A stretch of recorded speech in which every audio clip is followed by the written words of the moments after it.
Mute ही रहेंगे, फिर कोई ओपन नहीं कर पाएगा। ठीक है, ठीक है।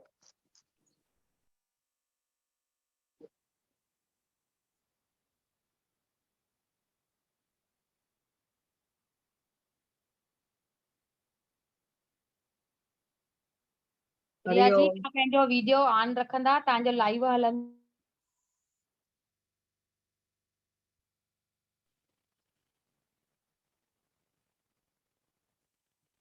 तव्हांजो 10 मिंट जो ध्यानु।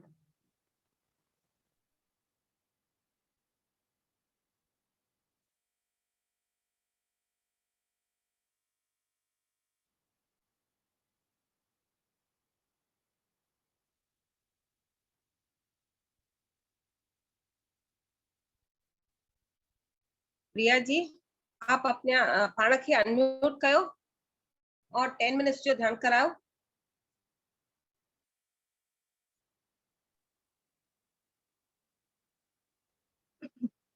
हरिओम। हरिओम, हरिओम।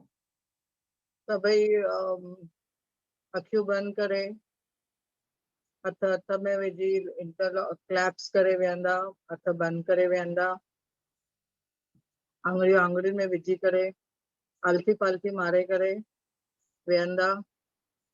जेके हल्की पल्टी करे न वेही सघनि उहे सोफा ते वेहनि।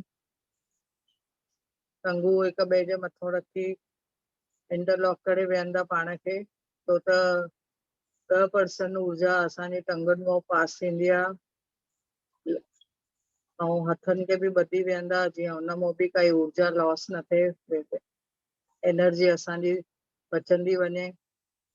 अखियूं बंदि करे वेहंदा सभई। 80% असांजी ऊर्जा हुन मां लॉस थींदी आहे, इन करे असांखे उहा बि प्रिजर्व करणी आहे, संभालणी आहे। हाणे सभई वेहंदा, मास्टरनि खे सॾु करायो आहे, मास्टर आया आहिनि सभई। असांखे उन्हनि जी बि ऊर्जा मिले थी, असांखे यूनिवर्स मां बि ऊर्जा मिले थी। असां पंहिंजे शरीर खे शांत कंदासीं, मथनि खां वठी करे ॾिसंदासीं ऊर्जा असांजे शरीर मां उहो पास थिए थी। धीरे धीरे उहो असांजे मथे ते पूरे मथे खे घुमे थी, अखियुनि वटि वञे थी, कननि जे पासे बि वञे थी ऐं असांजे मुंहं जे पासे बि वञे थी। असां अखियुनि मां चङी तरह ॾिसी सघूं था, असांखे हुन मां चङी सुठी ऊर्जा मिले थी, ॿुधण में सुठो अचे थो।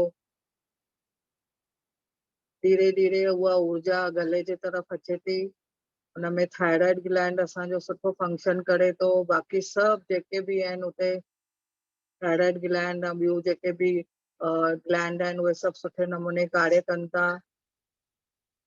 हाणे असांजी ऊर्जा ॾिसो अचे थी छातीअ जे तरफ़ ऐं छातीअ मां फिफड़नि वटि वञे थी, फिफड़ असांजा सुठे नमूने एक्सपांड थियनि था।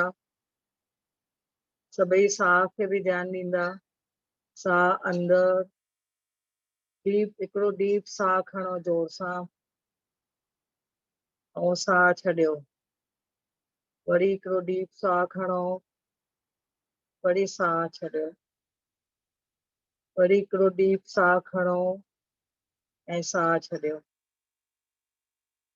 इहा ऊर्जा असांजे फिफड़नि खे ताक़त ॾिए थी, मज़बूत करे थी, असांजे साह खणण जी ताक़त सुठी हले थी। उन खां पोइ असांजे हार्ट फंक्शन बि तमामु नॉर्मल नमूने हले थो, असांजो ब्लड सर्कुलेशन सुठे नमूने थिए थो पूरे शरीर में, ऐं उन सां शरीर खे सुठे नमूने असांखे ब्लड सर्कुलेशन थिए थी। ब्लड सर्कुलेशन पूरे शरीर में सुठे नमूने वञे थी। इहा ऊर्जा ॾिसो धीरे धीरे असांजे पेट जे तरफ़ वञे थी। पेट में जेके आंडा आहिनि, बुखियूं आहिनि, या त जेके बि माना किडनीज़ आहिनि, स्टमक आहे, पेट आहे असांजो, उनमें पूरी ऊर्जा वञे थी। पैनक्रियास में बि असांजी ऊर्जा सुठी वञे थी, उन सां इंसुलिन बराबरि सिक्रेशन थिए थी और ॾिसो उन सां असांजी ब्लड शुगर नॉर्मल रहे थी। धीरे धीरे ऊर्जा असांजे सभु नॉर्मल पुठीअ पासे वञे थी ऐं पुठीअ मां डायरेक्टली पुठीअ जे हेठि विच पासे मथे पासे सभिनी वटि ऊर्जा थींदी थींदी उन पुठीअ कड़ंगे खे बि स्ट्रॉन्ग करे थी, उनखे ताक़त ॾिए थी। उन सां असां सुठे नमूने सिधो वेही सघूं था। इहा ऊर्जा ॾिसो हाणे धीरे धीरे टंगुनि जे तरफ़ वञे थी, असांजे थाइज़ जेनेटल्स ऐं धीरे धीरे गोॾनि जे तरफ़, गोॾनि जी मूवमेंट, टंगुनि जी मूवमेंट तमामु सुठे नमूने थींदी आहे। ऐं काफ मसल असांजा पिंडियूं आहिनि जेके उनजी बि सुठी ताक़त मिले थी। पेरनि जी तरफ़ असां ॾिसूं उनजी ऊर्जा वञे थी, पेरनि खे असांखे स्ट्रॉन्ग करे थी, पेरनि जे तिरियुनि खे कुड़ियुनि खे उन्हनि खे तमामु ताक़त ॾिए थी। इहा ऊर्जा असांखे एनर्जी ॾिए थी। असांजे आङुरियुनि जा पंजा, पेरनि जे आङुरियुनि जा पंजा उन्हनि खे बि मज़बूत करे थी। असां हुन सां गॾु सॼे ॾींहं में डुक डोड़ करे सघूं था। ॾिसो हाणे धीरे धीरे उहो ऊर्जा असांजे ॿाहुनि जे तरफ़ूं, सूंठ जे तरफ़ूं धीरे धीरे असांजे हथनि जे पंजनि में अचे थी ऐं उन्हनि खे सुठे नमूने ऊर्जा मिले थी। असांजे शरीर जो कार्य तमामु सुठे नमूने थिए थो। असांजी इहा ऊर्जा असांखे यूनिवर्स सां मिलाए थी ऐं धीरे धीरे असां उन्हनि मां एनर्जी वठी पाण खे स्ट्रॉन्ग कयूं था। मन में बि जेके बि भाव आहिनि उहे असांजा इन ऊर्जा सां साफ़ थियनि था। कुझु ग़लति वीचार आहिनि त उहे बि निकिरी वञनि था। असांजे मन में पॉज़िटिविटी अचे थी तमामु, ऐं पाण में बि सुठो पाण में सुठो रिलेशन थिए थो। सभिनी सां पाण में असां व्यवहार बि सुठो कयूं था, छो त उहा ऊर्जा असांखे पॉज़िटिविटी ॾिए थी ऐं फॉरगिवनेस जी भावना ॾिए थी, जंहिंसां असां घणेई ॻाल्हियूं विसारे हिक ॿिए खे सभु एक्सेप्ट कयूं था ऐं हिन जंहिं करे असांजा रिलेशन बि मधुर थियनि था। असां हिन मधुरता जे हिसाब में ध्यानु असां कंदे कंदे जे ध्यानु कयूं था त उन में बि ऊर्जा सुठी मिले थी। हाणे साह अंदरि डीप साह खणंदा सभई ऐं साह छॾींदा, डीप साह खणंदा, डीप साह छॾींदा, साह खणो, साह छॾियो, साह खणो, साह छॾियो। धीरे धीरे हथनि पेरनि जा पंजा हिलाईंदा, पंहिंजे शरीर खे थोरो हल्को कंदा, मास्टरनि खे यादि कंदे धीरे धीरे असां पंहिंजे शरीर में ईंदासीं।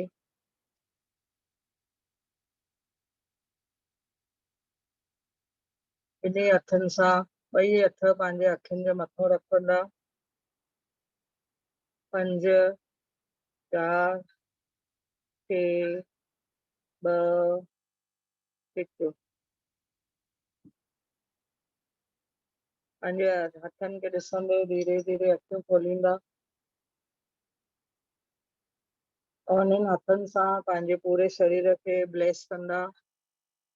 पंहिंजे जिते जिते कंहिंखे कुझु प्रॉब्लम आहे, तकलीफ़ आहे, उते उन्हनि खे हथु घुमाईंदा ऐं उनखे चवंदा आई लव यू। गोॾनि खे तकलीफ़ हुजे त गोॾनि खे हथु घुमाईंदा, उन्हनि खे चवंदा I love U, I love U, I love U.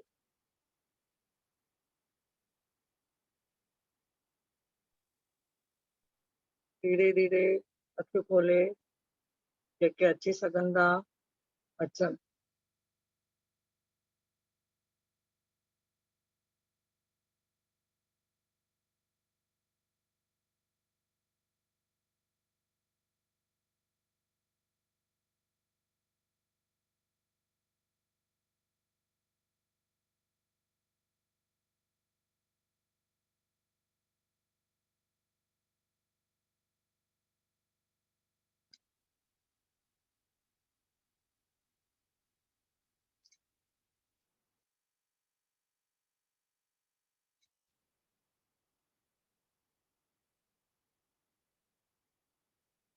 Thank you Leena दीदी।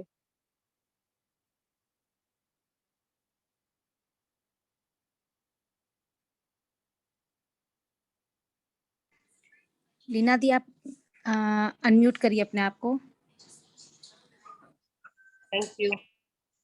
Thank you Priya ji, thank you Alka thank you Leena दीदी, थैंक यू हेमा दीदी। Thank you. हाने असां टॉपिक जे रिलेटेड अॻिते वधूं था। अॼु जो स्पेशल आहे वुमेन्स डे, जी आहे कुदरती हुन जे रिलेटेड ही टॉपिक खणूं था। वुमेन्स डे जेको चवंदा आहिनि असांजो स्त्री तत्व स्पिरिचुअलिटी में हिन जो छा वैल्यू, वुमेन्स जो हिन जो वैल्यू मतलब प्रोग्रेस इन स्पिरिचुअलिटी आहे।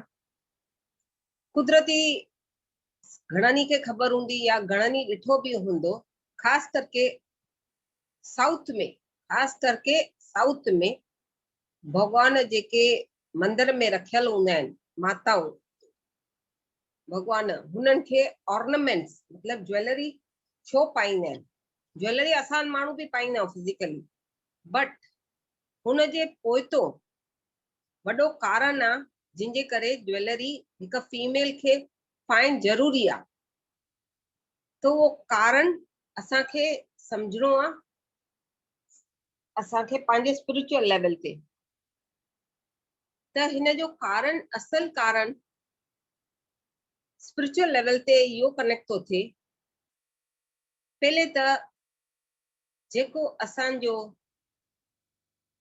मणिया पाईंदा आहियूं असां फीमेल लेडीज पाईंदा आहियूं मणिया, ख़ास करके जीअं माताऊं पाईंदियूं आहिनि मंदरनि में वॾा वॾा हार, असां खाली शादियुनि ते या कंहिं सुठे वॾे कार्य ते पाईंदा आहियूं, बाक़ी घर में पायूं न पायूं उहो पंहिंजी मर्ज़ीअ ते छॾे ॾींदा आहियूं।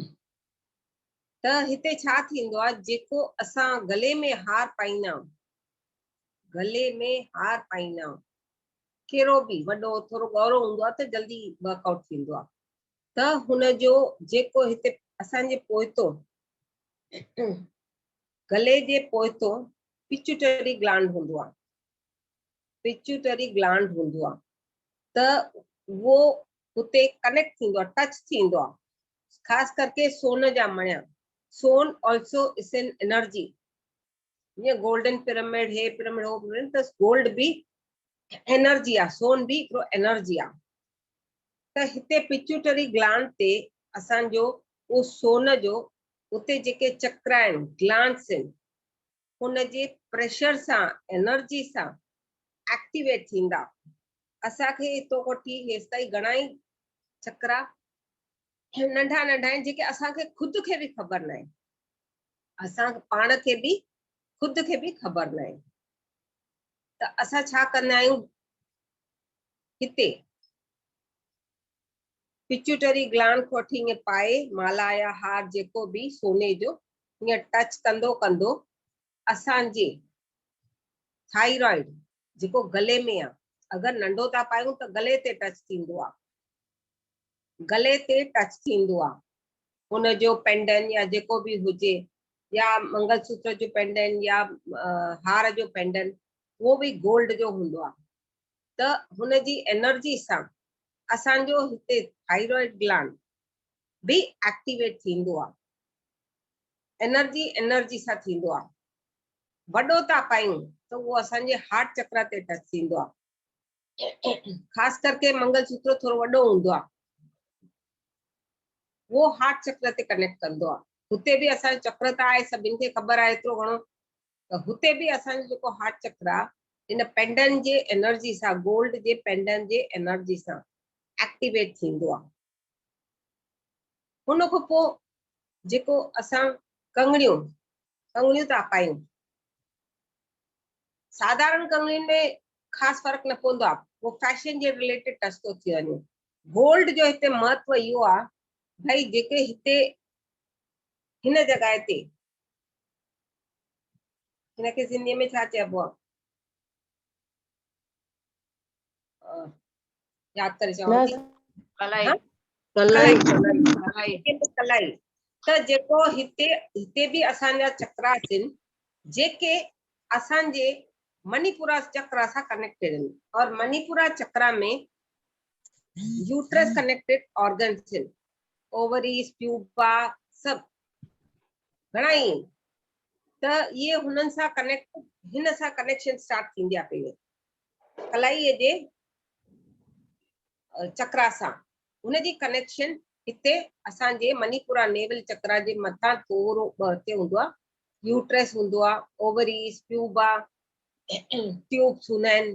हिन जे करे जंहिंमें असां प्रेगनेंसी थींदी आहे, ख़ासि करके यूट्रस जी प्रेगनेंसी कंफर्म थींदा आहिनि। चवंदा आहिनि नाड़ी देखना है, अॻे त इहो नाड़ी ॾिसंदा हुया न भई ॾींहंनि सां आहे माई, त इन नाड़ी मों ई असांखे ख़बर पवंदी आहे असली, त हुनजो एक्टिवेशन थींदो आहे चक्रा हितो बि और हितो जो बि। त इहो महत्व आहे हिते, छो पाइजे कंगणी। तीअं असांजो आज्ञा चक्र, आज्ञा चक्र जेको आहे थर्ड आई चक्र, असां बिंदी लॻाईंदा आहियूं। एतिरो त सभिनि खे इज़ीली ख़बर आहे भई इहो आज्ञा चक्र बि हिकिड़ो चक्र ई आहे। हिन जी कनेक्शन असांजे पीनियल ग्लैंड, क्राउन चक्र सां कनेक्टेड आहे। छो जेको हितो जो कनेक्शन हूंदो आहे उहो हितो कननि मों सभिनि हंधो गॾु थी मथे कनेक्ट थींदो आहे, in the form of plus वेंदो आहे। हिते जेको प्लस जो पॉइंट हूंदो आहे उहो अंदरि नक जे विच में अंदरि हूंदो आहे, इंटरनली। जेंट्स न पाईंदा आहिनि, छो? बिकॉज इहो ई कारण आहे हुननि खे मेल ऑर्गन मिलियो आहे। फीमेल में उहा शक्ति आहे, ये ऑर्गन्स एक्टिवेट करण जी शक्ति असां भरण जे करे, और हिन जी शक्तिअ मों ई ऑर्गन जेकी फीमेल जी शक्ति थींदी आहे हुन मों ई सृष्टि ठहंदी आहे, सभु ठहंदो आहे, यूनिवर्सल शक्ति थींदी आहे। ॿियो आहे असां जेको सिंदूर हिते लॻाईंदा आहियूं, और ऑर्गन जे रूप में वो मांग टीका चवंदा आहिनि, जेको हितो खां वठी हेसि ताईं मथे ताईं ईंदो आहे, पीनियल ग्लैंड ताईं। त हिन जो बि मथे खां वठी हेठि जेके बि ऑर्गन्स आहिनि असांजे बॉडी में, चक्रास आहिनि, हुननि सां कनेक्शन जुड़ियल हूंदी आहे। जीअं कनेक्शन जुड़ियल हूंदी आहे उहे एक्टिवेट थींदा रहंदा आहिनि, थींदा रहंदा आहिनि, थींदा रहनि। अॼु थोरो थियो, सुभाणे थोरो थियो, पर अॼुकल्ह त माण्हू ख़ासि करके फीमेल पाइनि ई नथियूं वॾा वॾा मणिया, नाले वास्ते तुर पाता माना सम्झूं वॾी ॻाल्हि करे छॾी, मत हेवी ऑर्गन पाए छॾियो, त उहो पाण खे ऑर्गन्स नथा पाइनि। पाइण ज़रूरी आहे पर लिमिटेड, कंहिंखे रोज पाए, कोई कंहिं महिल पाए, उहो हुनजी मर्ज़ी, पर पाइण ॾाढो ज़रूरी आहे। ॿियो थींदो आहे जेकी गुजरी, गुजरी एंकल ते असां पाईंदा आहियूं, और बिछिया, ये ॿई असांजे सॼी बॉडी सां वरी मणिपुरा चक्र सां कनेक्टेड आहिनि। मणिपुरा चक्र और पीनियल ग्लैंड, चवंदा आहिनि न मथ खां वठी हेठि ताईं, त असांजे मथे काथे आहे हिते, और हेठि माना आख़िरी सफ़ा पेर, पेर में 2 पॉइंट्स आहिनि जेके असां उहे मणिया पाईंदा आहियूं और एक्टिवेट थींदो आहे असांजो, पर इहो ज्ञान असांखे कोन्हे। छो कोन्हे? बिकॉज असां कॾहिं हुनजे बारे में सोचियो ई न और न सम्झण जी कई आहे भई छो। जेसि ताईं असांखे कारण सम्झण जी कोशिशि न कंदासीं असां सम्झी न सघंदासीं। पाण खे पाण ई नेग्लेक्ट करे उते हेठि लेवल जी ऊर्जा में पाण खे लेवल रखंदासीं। हेठि लेवल जी ऊर्जा असांखे रखूं ई छो? कॾहिं बि उच्च स्थिति ते असांखे वञिणो आहे त ऊर्जा जो स्थल सोच वीचारनि सां बि असांजो ऊर्जा जो स्थल असांखे हाई रखिणो आहे। समझ में आयो? त जंहिं महिल जे असां ऊर्जा जो स्थल रखंदासीं त असांजे बॉडी में, माइंड में, इंटेलेक्ट में, सोल में, सभु ॻाल्हि में जाम चेंजेस ईंदा। थॉट वाइज भी ईंदा, लुक्स वाइज भी ईंदा, दृष्टि वाइज, विचारन वाइज, सब वाइज ईंदा। ॻाल्हाइण थ्रू, समझ सां, जेको भी, त ये एक्टिवेट छो थियो न असांजे में? असां मनुष्य जन्म वरितो आहे जेके असां 6th सेंस आहे। भगवान शक्ति जेकी भी माता जे रूप में आहे, असांखे उहा ॿुधी ॾिनी अथई मनुष्य जन्म जी जेके सिक्स्थ सेंस चइबो आहे, त उन सिक्स्थ सेंस में ई असांजो सभु बुद्धि एक्टिवेट थींदी आहे, नॉलेज मिलंदो आहे, एक्टिवेट थींदो आहे, त असां पंहिंजी आत्मा सां जुड़ी करे कनेक्ट थी करे पाण सां ॻाल्हाए करे क्लैरिटी वठी सघंदा आहियूं। त ऑर्गन्स पाइण ज़रूरी आहिनि, पर अॼु जो जेको सिनारियो थो हले, महांगाई सोने जी ॾाढी वधीक आहे, त सभु को ओतिरो कोशिश बि न कंदो, दिलि बि न चाहींदो, और चोरी चकारी जो डर, पर उनजे करे असांखे ईअं बि न करिणो आहे भई सफ़ा पुटो वेहण, छो जो महिला स्त्री जो असली ऑर्गन ई आहे भाई प्रूफ ॾेखारण वास्ते भाई उहा फीमेल आहे, त उहो फिजिकली जेके ऑर्गन्स आहिनि उहे पाईंदी, तॾहिं उहा फीमेल रह लॻंदी, मतिलबु हिकिड़ी अपडेटेड लॻंदी। और अगरि स्पिरिचुअल वे में असांखे अपडेट करे अॻिते वधणो आहे, ऑटोमेटिक तव्हां हुन एनर्जी सां कनेक्ट थी विया, पाए रॻी विया आहियो, पोइ तव्हां पायो न पायो उहो तव्हांजी मर्ज़ी आहे, पर पहले पाए करे कनेक्ट करे पाण खे आध्यात्मिक लेवल ते ग्रोथ और समझ सां अॻिते वधण सां असांजी ग्रोथ आहे, असांजी ही ग्रोथ आहे। त ये रीजन्स आहिनि जेके ख़ासि करके नॉर्थ में न ॾिठा आहिनि, मणिया पाईंदा आहिनि, हिकिड़ो ख़ाली गले में पियो हूंदो आहे माता खे कहिड़े बि रूप में, बाक़ी कंगड़ियूं, हाणे ॾिसो कांच जी कंगड़ी हुजे या मेटल जी हुजे, साउथ में भले नॉर्थ वारा मां ॾिठा आहिनि, माण्हू चवंदा आहिनि हेॾियूं त कंगड़ियूं पयूं अथसि माईअ खे, हुनजे पोइतो स्पेसिफिक साइंटिफिक, स्पेसिफिक खां वधीक साइंटिफिक ज्ञान आहे, भले असांखे वणे न वणे, जंहिं महिल असांखे ख़बर न हुई त असां इग्नोर कयोसीं, पर हाणे जंहिं महिल ज्ञान आहे, सम्झ आहे, त असां पाण खे पाण कनेक्ट करे सम्झ सां अॻिते वधणो आहे असांखे। त पाइण ज़रूरी आहे, 4 पायो या 10 पायो, पर पायो सही, ॿुटो न वियो, बिकॉज फिजिकली असां शरीर जे रूप में हिकु महिला आहियूं, स्त्री आहियूं, स्त्री जो शान आहे आउटपुट, बाक़ी आत्मा लेवल ते असां आत्मा ई आहियूं। काॾे शादीअ ते वञूं था त असां ॿुटो वेंदासीं, ठहंदासीं न ठहंदासीं, छो जो असांजो ही गिल्ट असांखे सम्झ में ईंदो भई असां जाला आहियूं, प्लस ॿियनि माइंड खे ॾिसी करे बि थोरी असांजी एनर्जी दिमाग़ में उहो सम्झ में ईंदो आहे भई पाइण ज़रूरी आहे, ब्यूटी थींदी आहे।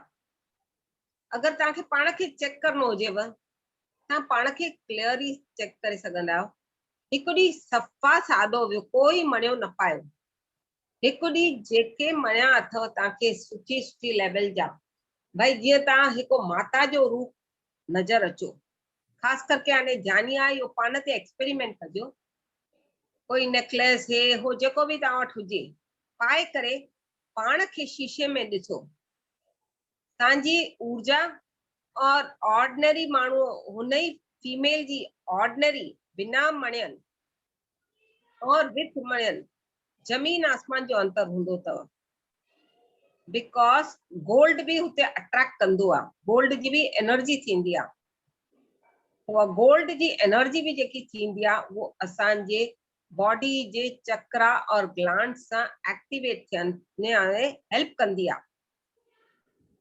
असांखे एक्टिवेट थियणो आहे, स्पिरिचुअल लेवल ते ग्रो थियणो आहे या न थियणो आहे, वो असांजी चॉइस आहे। पर जंहिं महिल हाणे असांखे ॿुधी आहे, पहले त बि ॿुधी हुई, बट ज्ञान न हुयो। ज्ञान छो न हुयो? बिकॉज वॾनि जेको चयो असां ॿुधोसीं, राइट आहे, पर वॾनि असांखे ख़ाली हिकिड़ी मिस्टेक हुननि कई अथऊं, हे कर लाल कर लाल कर लाल चवंदा हुया, बट हुनजो रीज़न न सम्झायो अथऊं। अगरि हुते उहो पर्टिकुलर रीज़न असांखे हुन वक़्तु ई सम्झाए छॾींदा त इहो असांजे दिमाग़ में न हुजे भई मणिया न पाइबा आहिनि। अॼुकल्ह ख़ासि करके नंढियूं छोकिरियूं 20, 25, 30, 35 साले जूं हल्को सो नाले जो धागे वांगुरु हिकिड़ो सॻो थियूं पाइनि, या त उहो बि नथियूं पाइनि, कन में बि नथियूं पाइनि, त कंहिंखे असां चई नथा सघूं, चवणु कोई वॾी ॻाल्हि न आहे, बट सभ जी सम्झ पंहिंजी आहे, पोइ सम्झनि नथा, छो हुननि खे पंहिंजी ग्रोथ जो महिरबानी करे सभई म्यूट कयो, मां म्यूट करे रखियो, ओपन न कयो। त असांखे पाण जी सम्झ सां पाण ग्रो थियणो आहे। असांखे उहा बुख हुजणु खपे भई मां ग्रो थियां स्पिरिचुअल लेवल ते। रीज़न सम्झणु खपे। रीज़न ख़बर न आहे त पुछो पंहिंजी आत्मा सां वेही करे। पहले त असां चवंदासीं ॿियनि को पुछो, वॾनि को, पर हाणे त असांखे इहो रस्तो पत्री सर ॾिनो अथई भई वेही करे पंहिंजी आत्मा सां जुड़। भई आत्मा सां जुड़ी करे पंहिंजे सवाल जो जवाब पंहिंजी आत्मा को ही पुछ, तोखे सभु मिलंदे। तूं ॿाहिरि भटकण खां पंहिंजे अंदर जी यात्रा कंदे तो तोखे हर हिकु सवाल जो जवाब तुंहिंजे अंदर ही ऊर्जा जे लेवल में तोखे सम्झ में ईंदो। हुन ऊर्जा जे लेवल ते जेको ज्ञान जवाब मिले हुन ते खाली विश्वास करणु ज़रूरी आहे। हुते अगर असां विश्वास न कयो त असां पंहिंजे आत्मा सां ही जुड़ी करे भी विश्वास न कयूं त इहा ॿी ग़लती था कयूं। विश्वास करणु ज़रूरी आहे, विश्वास करणो आहे। ॿियो हिकिड़ो रीज़न आहे जेके ख़ासि करके स्त्री तत्व जे रिलेटेड आहे। हाणे असां महिला थी करे असां मेनोपॉज हर महीने थींदो आहे। हर महीने 28 ॾींहं खां पोइ हर हिकु छोकिरीअ खे जेके चवंदा आहिनि सिंधीअ में चवंदा आहिनि कपड़ा, इंग्लिश में चवंदा आहिनि मेनोपॉज, पीरियड्स, चंक्स, अलाए जेके बि घणा ई नाला आहिनि अपडेटेड। मासिक धर्म महीने वारी चवंदा आहिनि दीदी। घणो ई घणा ई वर्ड्स आहिनि। त असांखे वो जेको महीने महीने पवंदो आहे, छो पवंदो आहे? छो जो असां महिला लेवल में आहियूं, फीमेल एनर्जी आहे असां वटि। जंहिं महिल फीमेल एनर्जी हूंदी आहे असांजे बॉडी में जेको थींदो आहे घणो ई कुझु थींदो आहे। ख़ासि करके वो 5 ॾींहं जेको महीने वारीअ में चवंदा आहियूं पीरियड्स चओ, हुन 5 ॾींहंनि में अहिड़ो छा थींदो आहे असांजे शरीर में जेको असांखे ई ज्ञान कोन्हे। वो वॾो ज्ञान आहे। जंहिं महिल पहिरियों ॾींहुं हूंदो आहे, पहिरियों ॾींहुं पासे हूंदा आहियूं त असांखे ऊर्जा त जाम ईंदी रहंदी आहे, बट असांखे ज्ञान न हूंदो आहे भई असांखे ऊर्जा अचे थी। हाणे बि भले घणनि खे ध्यान करे हूंदा, ख़बर न पवंदी आहे भई ऊर्जा अचे थी। चवंदा आहिनि अलाए अचे थी अलाए नथी अचे, मूंखे ख़बर न आहे। अचे थी छा पुछंदा आहिनि। पहले पंहिंजी आत्मा सां विश्वास करे जुड़ो, यूनिवर्स ते विश्वास कयो। आत्मा खे भले जुड़ियल हुजे जीअं बि हुजे, पंहिंजी ब्रह्मांड जी असांजे ब्रह्मांड जी ऊर्जा हर वक्त सभिनि जे मथां फ्लो थींदी रहंदी आहे। पर ध्यानी हुजे, ध्यानी जेको हूंदो आहे वो कॉन्शियस लेवल माने चेतना जो स्तर वॾो हूंदो आहे हुनजो, त हुनखे सम्झ में बि ईंदो आहे या ॾिसण ईंदो आहे या पंहिंजे अंदरों आवाज ईंदो आहे भई हा अचे थी फीलिंग। कंहिंखे फील थींदो आहे, कंहिंखे पंहिंजे शरीर में डिफरेंट टाइप ऑफ एक्सपीरियंस थींदो आहे। तंहिंजे करे इहो सभु थींदो आहे। एतिरो विश्वास करणु पंहिंजे वास्ते, पंहिंजी ग्रोथ वास्ते सुठो अथव, पंहिंजे वास्ते सुठो अथव। पहिरें ॾींहुं अहिड़ी एतिरी ऊर्जा ईंदी आहे भई असांखो कंट्रोल न थींदी आहे। त जंहिं महिल ओवर ऊर्जा ईंदी आहे त असांजो शरीर डगमगाईंदो आहे। डगमगाइण मतिलबु इनबैलेंस थींदो आहे, बेचैनी थींदी आहे, असां फिजिकली डिस्टर्ब थी वेंदा। पर जंहिं महिल उहो असां एक्सेप्ट कंदासीं त ऑटोमेटिक असांजे स्त्री लेवल जी शक्ति बैलेंस थींदी ईंदी। एक्सेप्टेंस करणु ज़रूरी आहे, विश्वास सां एक्सेप्टेंस करणु ज़रूरी आहे। त जंहिं महिल असां एक्सेप्ट कंदासीं असांजे स्त्री तत्व जी एनर्जी वधंदी, त असांजो जेको बॉडी में रिएक्शन हुन टाइम ते वधीक थींदी आहे और असांजे बॉडी में ध्यानु कंदे कंदे केमिकल रिएक्शन थींदी आहे। त जंहिं महिल उहो केमिकल रिएक्शन थींदी आहे असांजे बॉडी में चेंजिस थींदा आहिनि, हॉर्मोन्स में ख़ासि करके। और ॿियो जंहिं महिल इहा ध्यान जी ऊर्जा हुन टाइम ते असांजी बॉडी में बैक्टीरिया और वायरस रिलीज थींदो आहे। बैलेंस करण वास्ते असांजी बॉडी में एक्सेस बैक्टीरिया, अनवांटेड बैक्टीरिया और वायरस ऑटोमेटिक रिलीज थींदा आहिनि। पहले कॉस्मिक एनर्जी सां असांजे बॉडी में केमिकल रिएक्शन थींदी, पोइ असांजे बॉडी में उहा केमिकल रिएक्शन एनर्जी लेवल ते बैक्टीरिया और वायरस आउटपुट थींदा आहिनि। त इहो जंहिंमहिल आउटपुट थींदो त असांजे ऊर्जा जो स्तर त हमेशह वधियल आहे, एतिरो ज्ञान त सभिनि खे आहे। पहिरें ॾींहुं इहो थींदो आहे। ॿिए ॾींहुं असां छा थींदो आहे, असांजे वाक शुद्धि, वाक शक्ति, संकल्प, जेको बि असां चवंदासीं, जेको बि सुठो चओ ख़राब चओ, जेतिरो थी सघे सुठो ॻाल्हाइणो आहे। बट कंहिं महिल अंजाने में असां ग़लति बि ॻाल्हाए छॾंदा भई अज्ञानता जे हिसाब सां। त वाक शक्ति असां छा चवंदा, छो त इहो महीने वारी आई, मूंखे बदन में तकलीफ़ थी थिए, मूंखे आराम तो खपे, मूंखे नथो थिए, मूंखे हीअं तो थिए हूअं तो थिए, छो त आई, मूंखे न खपे, मूंखे न अचे, अलाए छा छा ॻाल्हाईंदा आहियूं। छो जो असांजो फिजिकल बॉडी डिस्टर्ब हूंदो आहे असांजी नॉन एक्सेप्टेंस जे करे। तंहिंजे करे असांखे एक्सेप्ट करणो आहे भाई असां फिजिकल शरीर गर्ल जो फीमेल जो खणी आया आहियूं, सम्झ आहे, ॾिसो था असां फीमेल जे शक्तिअ में आया आहियूं। त ये वर्ड्स भी खास करके सेकेंड डे में अहिड़ा वर्ड्स न ॻाल्हाइजे। मूंखे ॾाढो सूर थो पए, छो त आई, मुंहिंजी बेचैनी थी थिए, मूंखे हे थो थिए हो थो थिए, पुठीअ में सूर थो थिए, पेट में सूर थो थिए, इहो सभु घणो ई कुझु ॻाल्हाईंदा आहियूं। अज्ञानता जे वश घणो ई कुझु ॻाल्हाईंदा आहियूं। त जेको ॻाल्हायूं था वो वाक शक्ति धीरे धीरे मैनिफेस्ट थींदी आहे, सही वेंदी आहे। अगरि तव्हां चवंदव मूंखे यूट्रस आहे, फीमेल आहियूं त यूट्रस आहे, यूट्रस आहे त यूट्रस जे करे मेनोपॉज अचे थो, मेनोपॉज अचे थो त ऊर्जा ध्यान था कयूं त असांजी ऊर्जा जो स्तर वधी थो वञे, असां बैलेंस नथा करे सघूं, त असां अंजाने में घणो ई कुझु ग़लति ॻाल्हायूं था। वाक शक्ति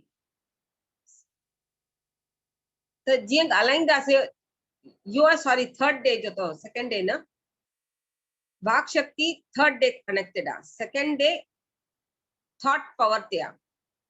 थर्ड डे जो जंहिंमहिल असां ॻाल्हाए छॾंदा आहियूं उहे वर्ड्स मैनिफेस्ट थींदा आहिनि, वर्ड्स मैनिफेस्ट थींदा आहिनि भई मूंखे न खपे, मूंखे सूर था पवनि, मां हीअं आहियां, मां हूअं आहियां, त वर्ड्स हिकु ॾींहुं मैनिफेस्ट थींदा आहिनि। मैनिफेस्ट कीअं थींदा आहिनि, जेके वर्ड्स असां ॻाल्हाईंदासीं असांजा वर्ड्स यूनिवर्सल एनर्जी सां कनेक्ट थी करे, उहे सही हुजे ग़लति हुजे उहे मैनिफेस्ट थींदा। असां अज्ञानता सां उहो ॻाल्हाए छॾियोसीं, उन महिल रियलाइज़ न कंदासीं भई असां छा ॻाल्हायोसीं। पोइ जंहिंमहिल मैनिफेस्ट थींदा पोइ असां तृप्त हूंदा, हा मां इहो चयो हुयो, मूंखे ईअं न खपंदी हुई, हाणे पासे महीने वारी बंदि थी वई, मां ॾाढो ख़ुशि आहियां।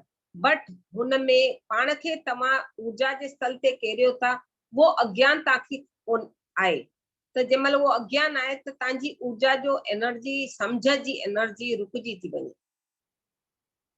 एनर्जी जी सम्झ रुकिजी थी वञे। और इहो थर्ड डे जो त आहे, सेकेंड डे जो जेको अथव उहो थॉट्स ते रिलीज थींदो अथव। थॉट्स क्रिएट कंदा आहियूं असां, जीअं असां थॉट्स क्रिएट कंदा आहियूं, ऑटोमेटिक विद थॉट्स वर्ड्स में हली ईंदा आहिनि। सेकेंड डे जा थॉट्स वर्ड्स में हली ईंदा आहिनि, पहले सोचींदा आहियूं, पर 3 ॾींहं चवंदा आहियूं, जंहिंमहिल उहो चवंदा आहियूं उहो मैनिफेस्ट थियनि वाक शक्ति जे कनेक्टेड थी वेंदो आहे, और उहे वाक शक्ति जे रिलेटेड मैनिफेस्ट थींदा आहिनि। और इहो ही कर्म असां पाण खे अज्ञानता सां पाण खे पाण रोके था छॾूं। तंहिंजे करे पाण खे पाण बि न रोकणो आहे और ॿिए खे बि रोकणो न आहे। असां ॿिए खे बि असांजो कोई अधिकार कोन्हे भई असां उन्हनि खे रोकियो, छो जो रोकींदासीं हीअं सम्झंदासीं असां ॿिए खे था रोकियूं, पर असां ॿिए खे नथा रोकियूं, पंहिंजी ही ऊर्जा खे पाण था रोकियूं।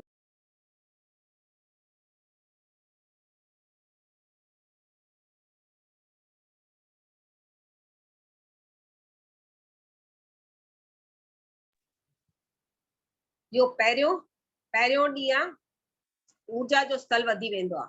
ॿियो ॾींहुं आहे थॉट्स ते असां वर्क कंदा आहियूं। टियों ॾींहुं आहे वाक क्षेत्र, माना बात सां जेको ॻाल्हाईंदा आहियूं सही ॻाल्हाइजे, जे उहे ग़लति न ॻाल्हाइजे। हुन टाइम ते ऊर्जा ॾाढो वधियल हूंदी आहे, उहो वञी मैनिफेस्ट थींदो आहे। जंहिंमहिल उहो मैनिफेस्ट थींदो आहे, कंहिं महिल असां प्लस में हूंदा आहियूं, कंहिं महिल माइनस में हूंदा आहियूं। त एतिरो दिमाग़ असांखे हलाइणु खपे भई असां कॾहिं बि पंहिंजे वास्ते बि न, ॿिए जे वास्ते बि न, ग़लति कॾहिं न ॻाल्हाइजे।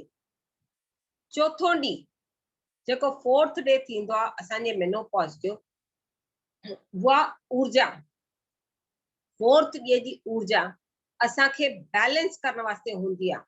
असांजे फिजिकल बॉडी खे जंहिं महिल ऊर्जा जो स्तर वधी वियो आहे, असां डिस्टर्ब्ड आहियूं फिजिकली, त असांखे बैलेंस करण वास्ते ब्रह्मांड गाइड कंदो आहे।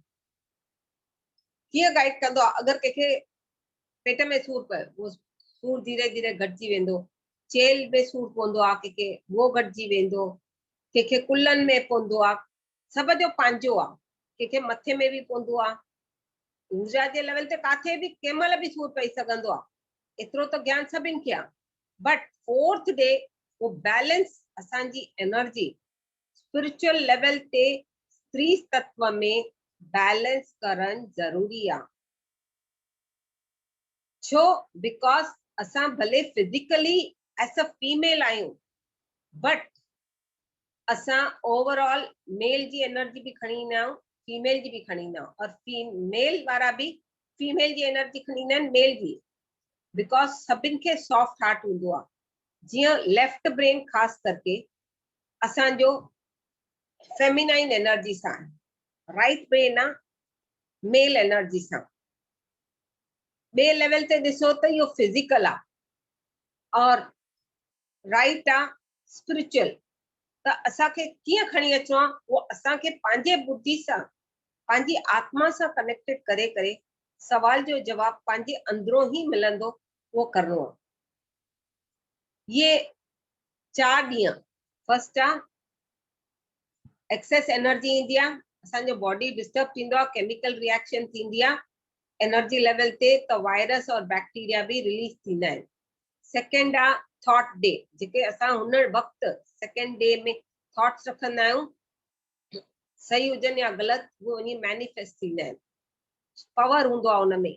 थर्ड डे आहे वाक क्षेत्र, जेको असां लफ़्ज़नि सां ॻाल्हाईंदा आहियूं चपनि सां, उहो वञी मैनिफेस्ट थींदो आहे। इनजे करे सही ग़लति निर्णय सम्झी करे ॻाल्हाइजे कॾहिं बि कंहिंसां बि। ख़ाली पीरियड्स महिल न, पर उथंदे वेहंदे साधारण मनुष्य जी वाणी, हिकु वाणी सही थींदी आहे, पर ध्यानी जी हर वाणीअ ते पाण खे पाण सम्झ सां, अवेयरनेस में, कंट्रोल सां अॻिते वधणो आहे। 4th ॾींहुं थींदो आहे बैलेंसिंग। बैलेंस थींदो आहे सभु असांजे शरीर में धीरे धीरे बैक टू पवेलियन बैलेंस थींदो आहे। 5th डे, पंजो ॾींहुं, पंजो ॾींहुं इन वास्ते थींदो आहे भाई जेके असांजो ये 4 ॾींहं हलिया, असांजो अॻिते जी यात्रा 5, 6, 7 सब कंट्रोल में हली करे वो 28 डेज जो साइकिल बैलेंस कंदी आहे। भले वो ॻाल्हाइण जे लेवल ते, थॉट जे लेवल ते, वो माइंड में असांखे चेंजेस ईंदा आहिनि, पर इहो तॾहिं असांखे सम्झ में ईंदो जॾहिं असां ध्यान जे लेवल ते हूंदासीं। अगरि ध्यान ई न हूंदासीं, न वो इंसान मञींदो, न उनखे उहा ॻाल्हि सम्झ में ईंदी। मञींदो तॾहिं जॾहिं हो ॾिसंदो, त ॾिसण वास्ते हुनखे ध्यानु करणो पवंदो या पंहिंजी आत्मा सां जुड़नो पवंदो, त हुनखे महिरबानी करे हुन पर्टिकुलर फिजिकल माइंड बॉडीअ खे, माइंड खे ध्यानु करणु ॾाढो ज़रूरी आहे। त इहे इन स्त्री तत्व जा महत्व। इन खां अलावा ॿियो कंहिंजे कंहिंजे मन में सवाल इहो बि ईंदो हूंदो, भाई मंदिर छो न वञूं? असां मंदिर न वेंदा आहियूं न, एतिरो त मने था सघो, हिकु ॼणो ख़ाली जवाब ॾे।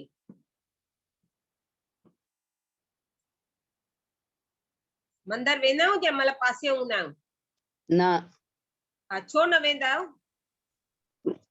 बस त कारण ख़बर न आहे। हाँ जो कारण इहो आहे, जंहिं महिल असां 5 ॾींहं माना 5 डेज पीरियड्स में आहियूं, असांखे अट्रैक्ट करण जी ऊर्जा, कंहिंसां मोहित थियण में, मतलब अट्रैक्शन थियण जी ऊर्जा ॾाढी इज़िली कनेक्ट करे छॾींदा आहियूं असां। भले वो माण्हू हुजे, जानवर हुजे, पखी हुजे, वण हुजे, या मंदिर जी मूर्ति हुजे। छो? बिकॉज उहा मंदिर जी मूर्तिअ में भी ऊर्जा हूंदी आहे। वण टिणनि वटि बि न वेंदा आहियूं, एतिरो त ख़बर त हूंदो सभिनि खे भाई वणनि में वटि न वञ लाल, न वञ चवंदा आहियूं, छो? उन्हनि में बि ऊर्जा हूंदी आहे। हाणे त तव्हां ध्यानु आयो त एतिरो त सम्झ में ईंदो भाई वण बर्ड्स के भी एनर्जी आहे, प्लांट्स के भी आहे, मनुष्य के भी आहे, लिविंग नॉन लिविंग सभिनि खे आहे। असां अट्रैक्ट ॾाढो जल्दी कंदा आहियूं, जंहिं महिल असां उहा अट्रैक्शन जेकी थींदी आहे असांजे कंट्रोल में न करे सघंदा आहियूं। असांजे बॉडी में, फिजिकल बॉडी में जेके रिएक्शन थींदा आहिनि, असांजे लुक्स में ब्यूटी झलकंदी अथव। अगरि कोई रियलाइज करे सघे असांजे फिजिकल फेस में ब्यूटी वधंदव। यस यस जंहिं महिल ब्यूटी वधंदी त ऑटोमेटिक असांजी ऊर्जा जो स्तर वधंदो वेंदो। तंहिंजे करे असांखे छा करिणो आहे? हुन जे करे ही मंदर, वण टिण अहिड़ी जॻहियुनि ते न वञिबो आहे। हुन खां पोइ जंहिं महिल नेक्स्ट पॉइंट इहो आहे, असां किचन में ख़ासि करके चवंदा आहियूं न वञ। छो न वञिजे? मर्दनि खे रसोई न पाए ॾे, परे वे। छो? असांखे हिनजी कॾहिं रीज़न कॾहिं असां वॾनि खां पुछी आहे, या अगरि कंहिं पुछी आहे त कंहिं असांजे वॾनि असांखे हुनजो रिलेटेड कनेक्टेड जवाब ॾिनो अथऊं? लाल तूं चुप करे, तूं नंढी आहे, बस खाली एतिरो चई करे असांखे चयो अथऊं, पर हुनजो रिलेटेड असांखे ज्ञान असांखे ॾियनि आहे त अंजाने में असां ग़लतियूं जेके कंदा आया आहियूं असां न कयूं आहे। पर असां छा चवंदा आहियूं, असांखे प्रूफ बि खपे। त प्रूफ खपे त असांखे ध्यानु करिणो आहे समझ जे वास्ते, पंहिंजी आत्मा जी उन्नति करणी आहे, पंहिंजी आत्मा जो ज्ञान वठी करे प्रोग्रेस करिणो आहे पंहिंजी स्पिरिचुअल लेवल ते। जंहिं महिल असां रसोई कंदा आहियूं, ख़ासि करके अॼुकल्ह त सभु चालू आहे, सनानु कर हल, छो जो अपडेट थींदो थो अचे। पहले शुद्धता सां परे विहारींदा हुया, हुनखे हिकु भॻवान जी स्थिति ॾींदा हुया। असां भॻवान ई आहियूं, बट अज्ञान जे हिसाब सां असां पाण खे रोके रखियो आहे त रसोई न कर, छो जो हुन टाइम ते जेकी एनर्जी ईंदी आहे एॾी वधियल हूंदी आहे, असांजे बॉडी खे रेस्ट खपंदी आहे, असांजे फिजिकल बॉडी खे रेस्ट खपंदी आहे। पर असां चवंदा आहियूं न हे करिणो आहे, हो करिणो आहे, हीअं करिणो आहे, हूअं करिणो आहे, त असां हुन लेवल ते पाण खे पाण स्टॉप कयो आहे। अगरि असां सीरियसली पाण खे पाण 5 ॾींहं परे विहारियूं और ध्यानु कयूं, बैलेंस कयूं, पंहिंजी अंदर फिजिकल बॉडी जे अंदर स्त्री तत्व जो एनर्जी बैलेंस कयूं, ज्ञान वठी करे, त असां अॼु हिन लेवल ते न हुजूं, असां घणो ई कुझु सम्झ सां अॻिते वधी सघूं। अञा ताईं अहिड़ा ख़ासि करके साउथ में अय्यर जेके चवंदा आहिनि न, या नॉर्थ में ब्राह्मण बि कंदा अथव, जालुनि खे अलॻि विहारींदा आहिनि। हिते मर्द खाधो ठाहींदो आहे, बिकॉज हुन टाइम ते जेकी लेडी ठाहे थी उहा ऊर्जावान आहे, ठाहींदी, हुनजी एनर्जी सभिनि खे डिस्ट्रीब्यूट थींदी, वो ऊर्जा लेवल ते खाधो ठाहींदी, ऊर्जा लेवल ते ऊर्जा डिस्ट्रीब्यूट भी थींदी। पर अॼुकल्ह जे सिनेरियो में छा आहे, मूंखे कम ते बि वञिणो आहे, कमाइणो बि आहे, ॿारनि खे बि ॾिसणो आहे, घर खे बि ॾिसणो आहे, तो बैलेंस जे करे सभु चेंजेस अची विया आहिनि। जेके सनानु न कंदा हुया हाणे सनानु था करनि, फिजिकल बॉडी खे शुद्ध करण वास्ते सनानु था करनि। और जेको असांखे भई पैसो घटि आहे त घर जो ख़र्चु नथो हले त कमाई करण वास्ते ज़ालां ॿाहिरि बि निकितियूं आहिनि। अहिड़ियूं घणियूं रीज़न्स आहिनि जंहिंजे करे असां पाण खे पाण चेंज कयो। ठीकु आहे, सुठी ॻाल्हि आहे, पाण खे पाण चेंज कनि पंहिंजे वास्ते आध्यात्मिक उन्नति, पर सम्झी करे करणु ॾाढो ज़रूरी आहे। और हुन फीमेल खे, स्त्रीअ खे असांखे सही तरह सां हुनखे पूरो रेस्ट ॾियणो आहे, न कि हुनखे प्रेशर करणो आहे भाई तूं पासे त नहीं है, चुप करे वेठी है न, हे भी कम कर, हे भी कर, न, हुनखे पूरो माना समर्पण, भाई सॼो रेस्ट खण, तॾहिं हुनजी बॉडी में चेंजेस, रिएक्शन, लेवल ग्रोथ सभु रह थींदी। बाक़ी ॿियो कोई बि रीज़न न आहे भाई जंहिंजे करे माण्हू मंदर न वञे। मंदर वञी सघिबो अथव, हाणे सभई ध्यानु ई आयो, घणाई ॼणा जेके पासे थींदा हूंदा त ध्यानु कंदा हूंदा न, सभु को कंदो हूंदो, भले कोई चए न चए। नंढा हिन ग्रुप में हाली मां सम्झां थी, खाली हल्का आहे, बाक़ी जब मूंखे ख़बर न आहे, त सभु ध्यानु कंदा आहियूं न, त ऊर्जा जो स्तर ओॾी महिल वधी वेंदो आहे। त काई टेंशन न आहे, आराम सां ध्यानु करे सघिबो आहे। मंदिर खाली उन ॾींहुं छो चवंदा आहिनि, बिकॉज़ असां अट्रैक्ट थींदा आहियूं, और जंहिं महिल अट्रैक्ट थींदा आहियूं असांखे एतिरो बैलेंस न रहंदो आहे, त जेकी मूर्तीअ मां बि ऊर्जा ईंदी आहे और असांजी ऊर्जा ॿई अट्रैक्ट थी हिकु थी सघंदियूं आहिनि। जंहिं महिल हिकु थी सघंदियूं आहिनि त नेट उहो रिज़ल्ट असांजे फिजिकल बॉडी ते असां डिस्टर्ब थींदासीं, त उहो इनबैलेंस न थी वञे। असांखे पंहिंजी ऊर्जा जो लेवल बि कंट्रोल रखिणो आहे, ऊर्जा जो लेवल भी कंट्रोल रखणो आहे, माइंड लेवल ते भी, बॉडी लेवल ते भी, स्पिरिचुअल लेवल ते भी, समझ कॉन्शियसनेस सां। त असांजी स्त्री तत्व जी एनर्जी वधंदी वेंदी, और जंहिं महिल स्त्री तत्व जी एनर्जी वधंदी वेंदी त जेको तव्हां ॻाल्हाईंदव सही ग़लति जेको बि हुजे, वो रेस थियण में, मैनिफेस्ट थियण में देर न पवंदी आहे। रेस थियण में और मैनिफेस्ट थियण में देर न पवंदी आहे। तंहिंजे करे असांखे स्त्री तत्व, असां खुदि स्त्री थी करे अगरि असां पंहिंजे स्त्री तत्व खे वैल्यू न ॾिनोसीं त असां कहिड़े एंगल मां असां स्त्री ठहण लाइक़ु आहियूं। असां पाण खे, भॻवान खे, आत्मा खे शुक्र कजे भई असां स्त्री लेवल ते आया आहियूं, फीमेल एनर्जी लेवल ते आहियूं।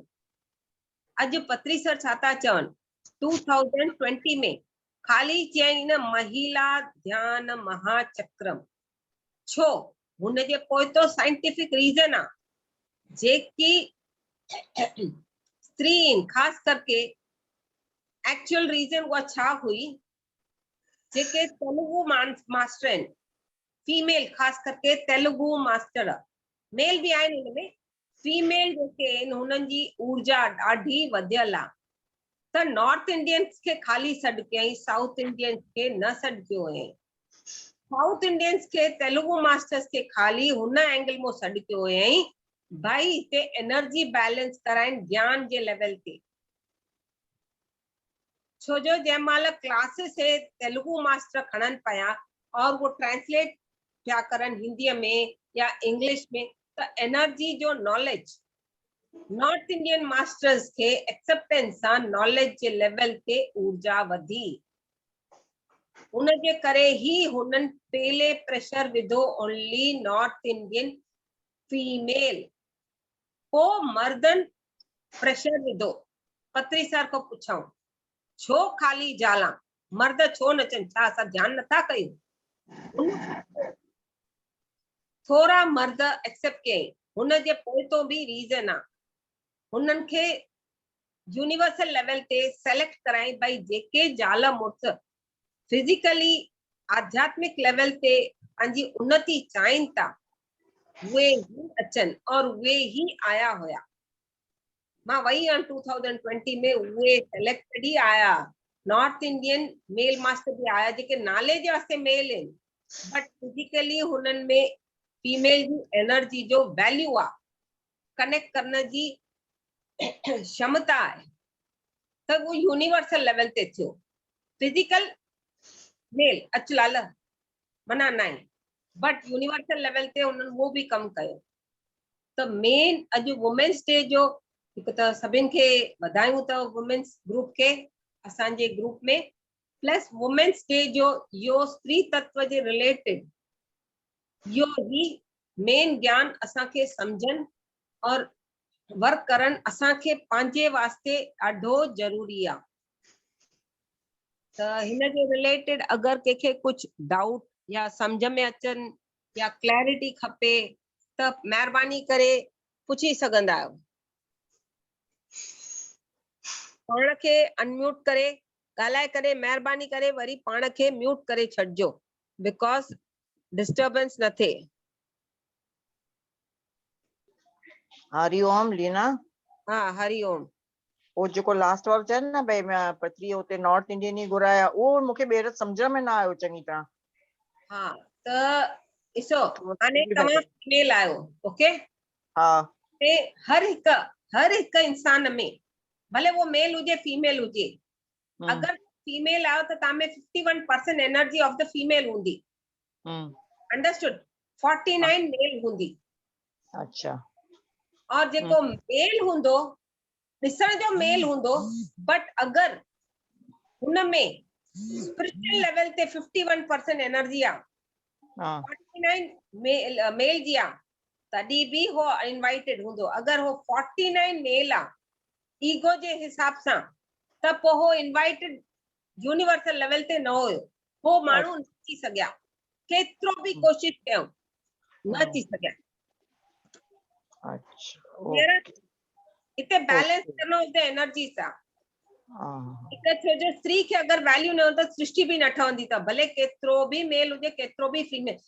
तव्हांखे असांखे फीमेल खे यूट्रस आहे, मेल खे आहे बरोबर ना है। अहिड़ियूं घणियूं कंदियूं आहिनि, माना अंदर डीपर में वेंदो त अञा अधु मुनो कलाक ॿियो बि ॻाल्हाए सघंदासीं, पर मेन जेको कॉन्सेप्ट आहे स्त्री तत्व जी एनर्जी जे कनेक्टेड, कुदरती जी वुमेन्स डे आहे, त हुनजे रिलेटेड मेन पॉइंट्स मां खणी करे तव्हांखे क्लैरिटी ॾिनी थी मांव।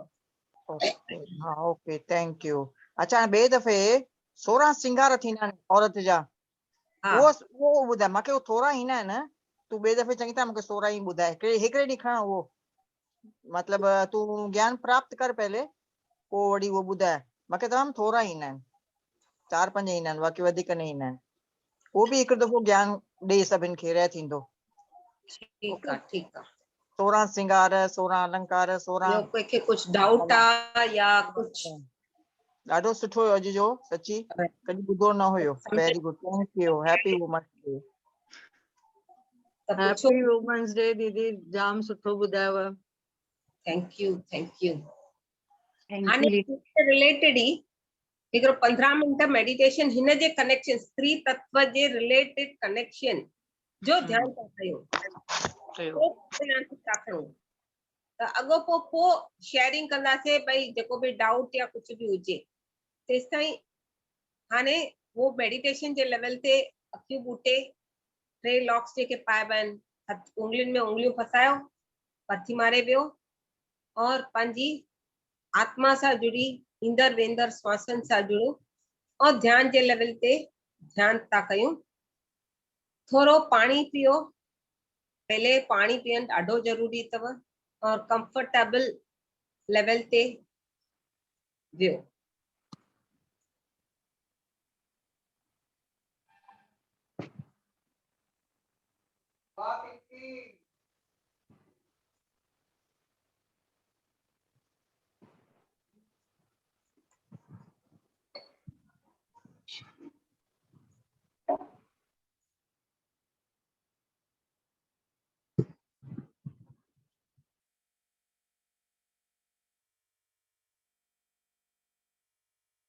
सभई ध्यान जी अवस्था में सुखासन में वही रहो।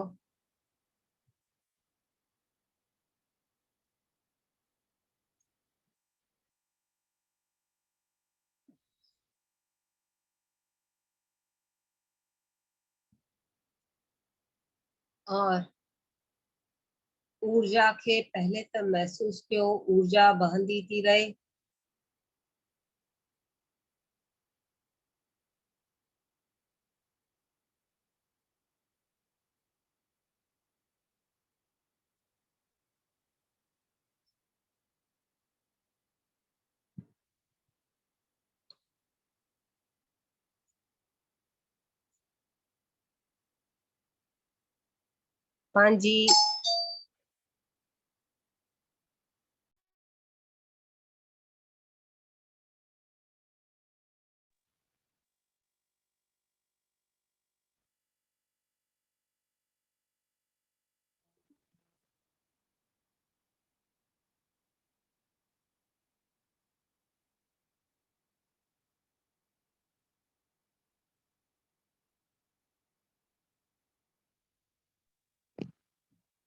पांजी ईंदड़ और वेंदड़ श्वासन सां ही जुड़ियल हुजो, कोई सोच न और कोई विचार न, खाली पांजी ईंदड़ और वेंदर श्वासन सां ही जुड़ियल हुजो।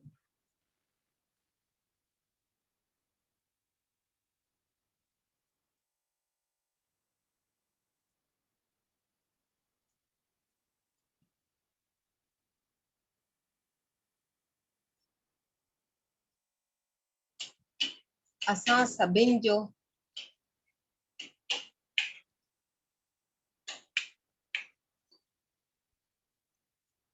असां सॼो ग्रुप हिक गोलाकार रूप में हिक ॿिए जे कनेक्टेड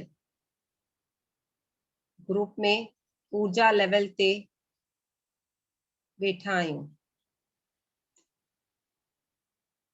न ही कोई सोच और न ही कोई विचार, सिर्फ और सिर्फ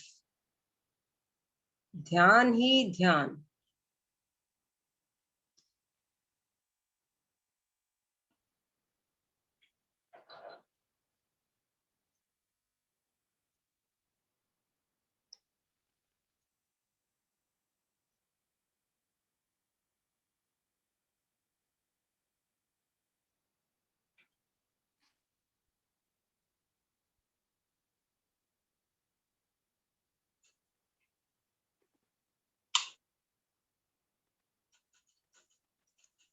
सिर्फ ध्यान ही ध्यान, न ही कोई सोच और न ही कोई विचार।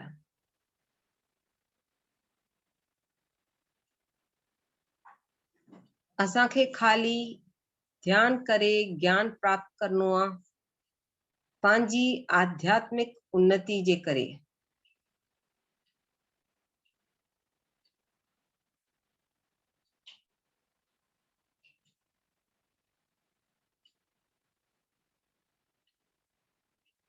और जंहिंमहिल असांखे ज्ञान मिलंदो, ध्यान करण जे माध्यम ज्ञान मिलंदो, त ही असांजे खे फिजिकल बॉडी जी, माइंड जी मुक्ति आ।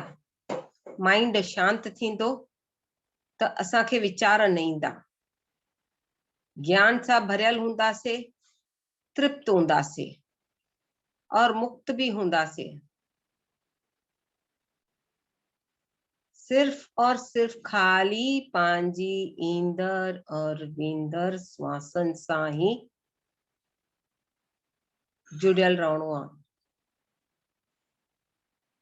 श्वासन सां ही असांखे दोस्ती करनी आ और श्वासन सां ही मस्ती करनी आ।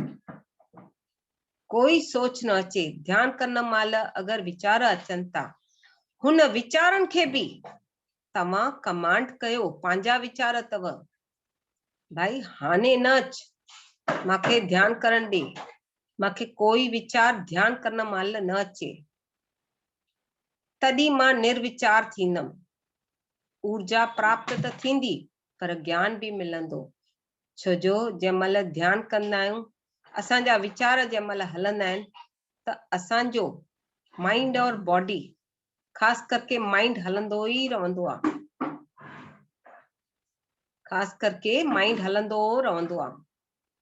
त माइंड खे शांत करण जे करे असांखे पंहिंजे ही आत्मा सां जुड़ी पंहिंजे माइंड खे चवणो आ, हाने थॉट्स न अचन, हाने मूंखे ध्यान करणो आहे, इहो मुंहिंजो टाइम आहे। जेसि ताईं तव्हां पंहिंजी आत्मा सां जुड़ी पंहिंजे वास्ते टाइम न कढंदव, तव्हांजी आध्यात्मिक उन्नति न थींदव।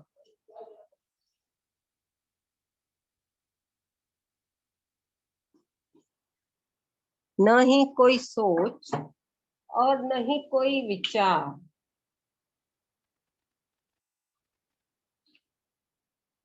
खाली ध्यान ही ध्यान।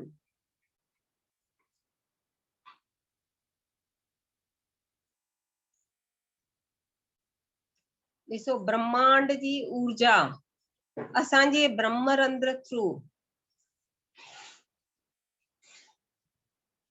असांजे फिजिकल बॉडी में भरजंदी थी रहे।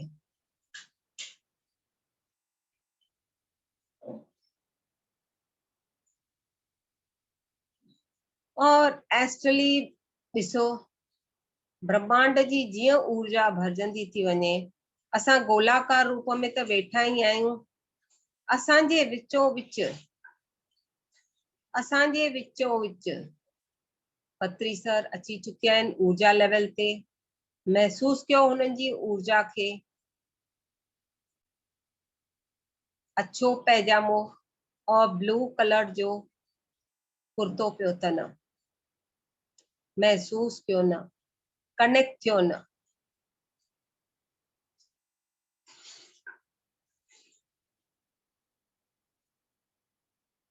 असांजी ऊर्जा हर हिक अंग में, फिजिकल बॉडी जे हर हिक अंग में भरजंदी थी रहे, भरजन ॾियो त असांजे फिजिकल बॉडी जी सफ़ाई थींदी, शुद्धता ईंदी, सोच विचारनि में, दृष्टिकोण में।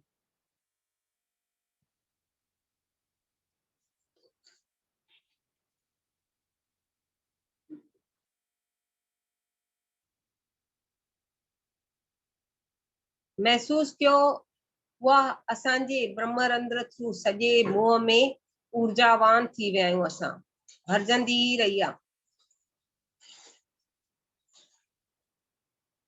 असांजो सॼो मुंहुं ऊर्जावान थींदो रहियो आहे। और अॻिते असांजे कुल्ला जेके शोल्डर्स चइबो आहे, थ्रोट, गलो, हार्ट, लंग्स सब सफेद ऊर्जा सां भरजंदा रहिया आहिनि। ब्रह्मांड जी सफेद ऊर्जा सां भरजंदा रहिया आहिनि।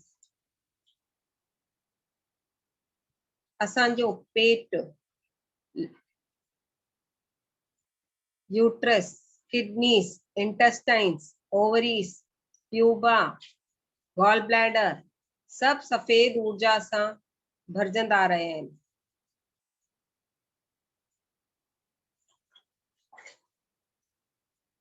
असांजे पुठी स्पाइनल कॉर्ड मथक वठी हेठ ताईं सॼो ऊर्जावान थींदो रहियो आहे, ऊर्जा सां भरजंदो वियो आहे, ब्रह्मांड जी सफेद ऊर्जा सां।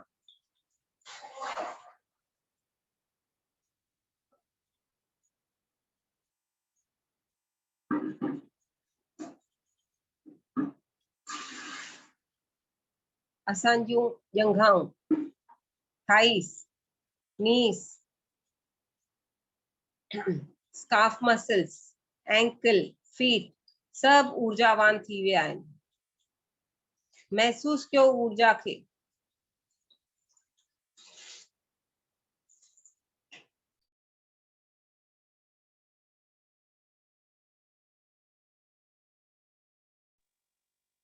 सॼो शरीर ऊर्जावान थी वियो आहे। फिजिकल बॉडी सॼो शरीर ऊर्जा सां भरंदो वियो आहे, ऊर्जावान थींदो रहियो आहे। हुन ऊर्जा खे महसूस कयो।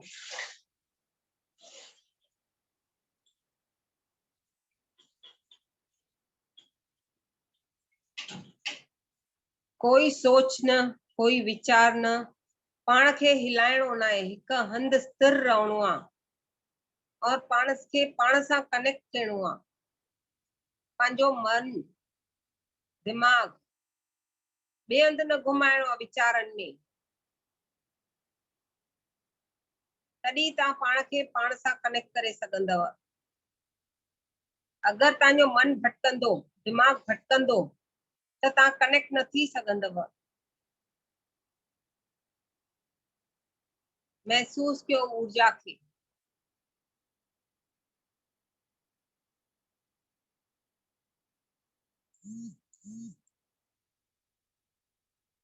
ना ही कोई सोच और ना ही कोई विचार, सिर्फ और सिर्फ खाली ध्यान ही ध्यान करनो आहे असांखे।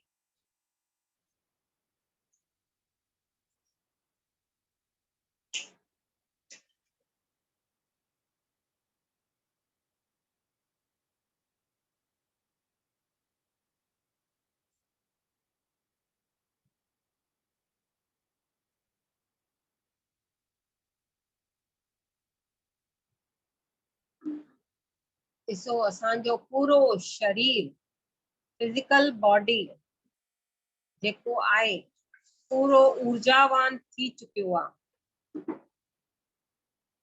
पूरो ऊर्जावान थी चुकियो आहे। हुन ऊर्जा खे महसूस कयो।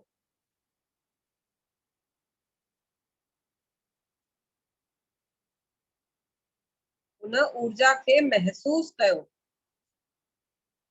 न ही कोई सोच और न ही कोई विचार।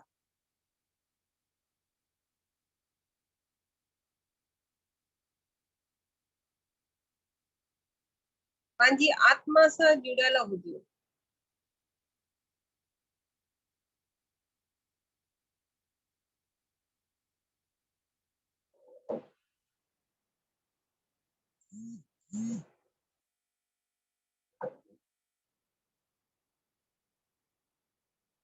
हाणे धीरे धीरे हुन आत्मा सां जुड़ियल जी ऊर्जा जेकी आहे उहा ऊर्जा ब्रह्मांड जी ऊर्जा सां जोड़ियो। वरी बैक मथे मथे हलंदा, पंहिंजे ब्रह्मरंध्र मां उहा एनर्जी कढी यूनिवर्स सां कनेक्ट कयो। पहले तव्हांखे ज्ञान भी घट हुयो, हाणे ज्ञान भी मिलियो। अॼु त ख़ासि करके स्त्री तत्व जे रिलेटेड ज्ञान मिलियो, ऊर्जा मिली, यूनिवर्स सां कनेक्ट थियो। यूनिवर्सल एनर्जी सां पंहिंजी एनर्जी खे कनेक्ट कयो। पहले ॿ डिफरेंट हुयो, यूनिवर्सल एक फिजिकल लेवल ते इंसानियत के रूप में ऊर्जा के लेवल ते। हाने ये ॿ ऊर्जाऊं हिक ऊर्जा थी थे। यूनिवर्सल तव्हां असां सभई हिक ही ब्रह्मांड मां आया आहियूं जेके शक्ति चइबो आहे। उन यूनिवर्स लेवल ते यूनिवर्सल एनर्जी सां मर्ज थी वञो।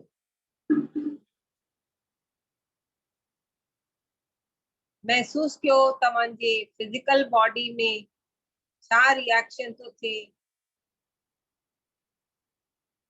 सेंसेशन थी थे।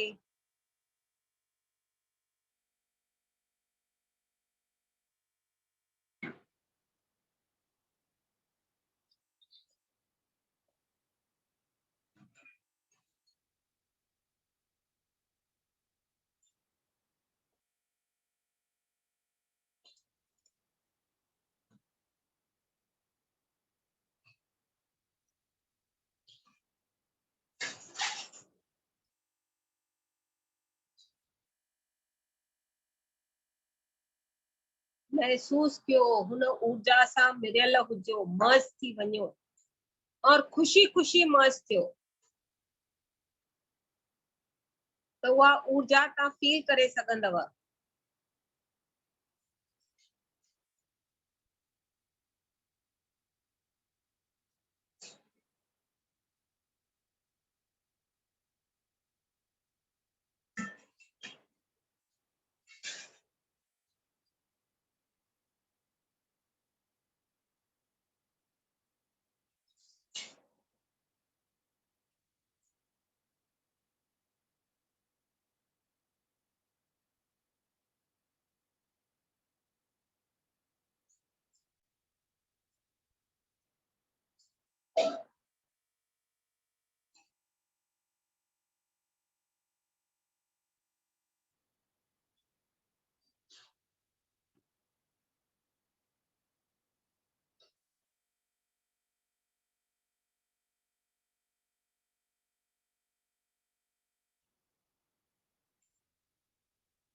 हुन ही ऊर्जा सां मर्ज थियल थोड़ी देर हुन में ही हुजो। महसूस कयो हुन ऊर्जा खे तव्हांजे फिजिकल बॉडी में छा थो ॾेखारे।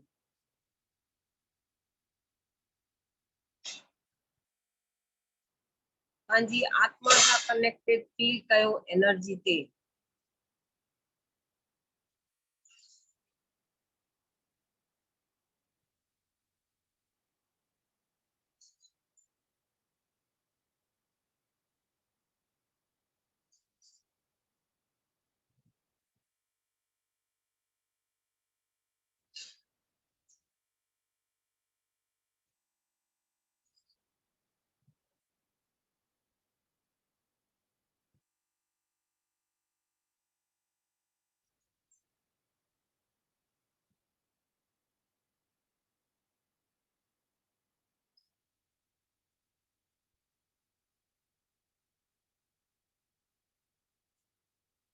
अतिसर जी ऊर्जा सां भी कनेक्टेड हुंदियूं।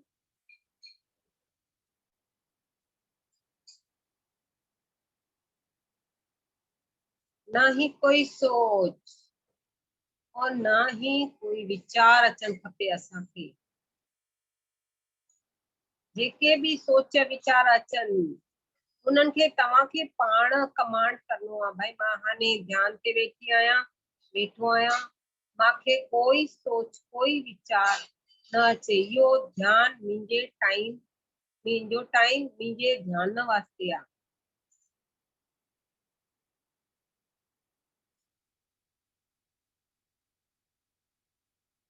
जेस ताईं तव्हां कमांड न कंदव, तव्हांजे वर्ड्स ते प्रेशर न ईंदो, तव्हांखे ब्रेन भी न चाहींदो, तव्हांजो माइंड भी न चाहींदो, त तव्हांखे पंहिंजे वर्ड्स ते स्ट्रॉन्ग रहणो आहे, त ऊर्जा जो स्तर वधाइणो आहे। तंहिंजे करे रोज ध्यान करे पंहिंजी ऊर्जा जो स्तर वधायो।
ना ही कोई सोच और ना ही कोई विचार, खाली ध्यान ही ध्यान।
धीरे धीरे पंहिंजे बौद्धिक शरीर में, फिजिकल बॉडी में अचो।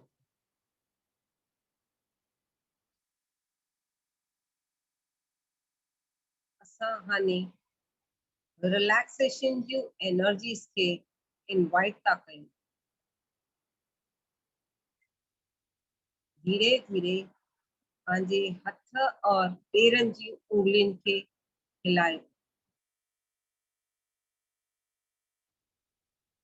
बाक़ी 2 मिनट।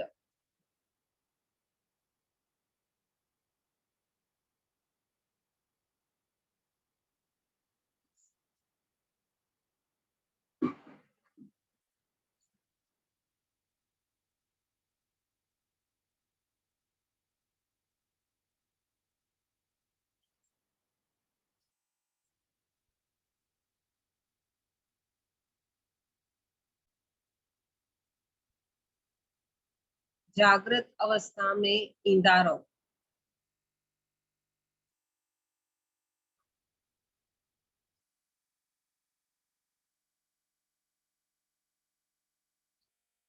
बाकी 1 मिनट।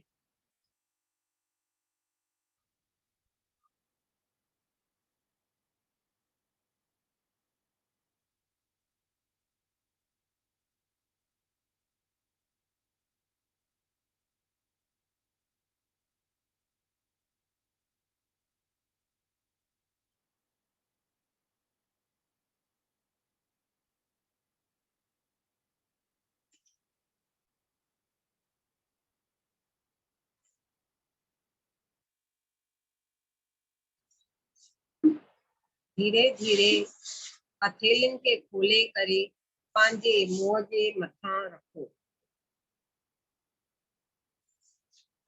5 4 3 2 1 0। धीरे धीरे हथनि जे अंदर ही अखियुनि खे खोलियो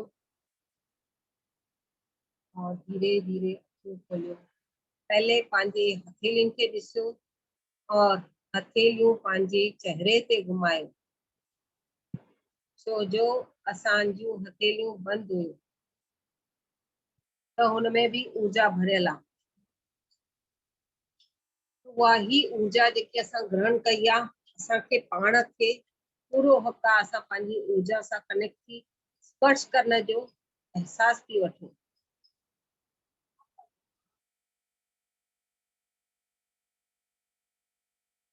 thank you, thank you, thank you. हाणे कंहिंखे भी कोई सवाल जवाब हुजे त महिरबानी करे पंहिंजा डाउट्स क्लियर करे, या एक्सपीरियंस हुजे त महिरबानी करे चई। शेयर करण ॾाढो ज़रूरी अथव। भले चवणो थींदो अथव sharing is caring, but sharing is not caring for others, sharing is caring for your on self.